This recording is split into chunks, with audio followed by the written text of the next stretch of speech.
आखिरी bus stop. Horror Hindi story. रात के ठीक 12 बज रहे थे। शहर का आखिरी बस स्टॉप गैर मामूली तौर पर सुनसान था।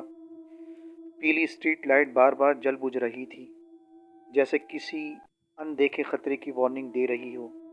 चारों तरफ खामोशी थी, इतनी गहरी कि अपने ही सांसों की आवाज़ डरावनी लग रही थी।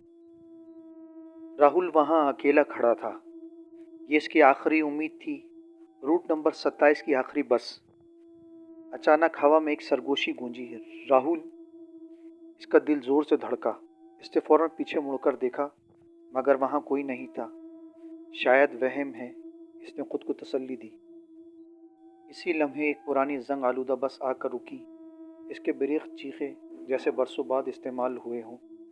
ड्राइवर ने बगैर राहुल की तरफ देखे पूछा, अकेले हो? राहुल ने इस बात पर सर हिलाया और बस में सवार हो गया। बस के अंदर का मंजर अजीब था। सीटों पर मोटी धूल जमी हुई थी, शीशे धुंधले थे और फजा में अजीब सी महक थी। हैरत की बात यह थी कि बस में इसके सिवा कोई नहीं था। बस चल पड़ी। कुछ ही देर बाद राहुल को महसूस हुआ कि बस स्टॉप आ रहा है, मगर बस रुक नहीं रही। इसने घबरा कर कहा, भाई मेरी कॉलोनी तो निकल गई। ड्राइवर ने आहिस्ता आहिस्ता गर्दन घुमाई। इसका चेहरा पीछे की तरफ था। इसकी आवाज़ भारी और बेजान थी, यहाँ से कोई उतरता नहीं।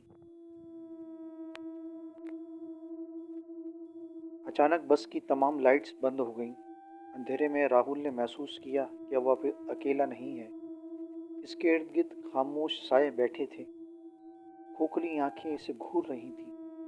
किसी ने इसके कान में सरगोशी की, अब तुम भी रूट नंबर 27 का हिस्सा हो। अगली सुबह अखबार में एक छोटी सी खबर छपी थी। पिछले 20 सालों से रूट नंबर 27 की कोई बस रात 12:30 बजे के बाद नहीं चली और राहुल कभी घर नहीं पहुंचा।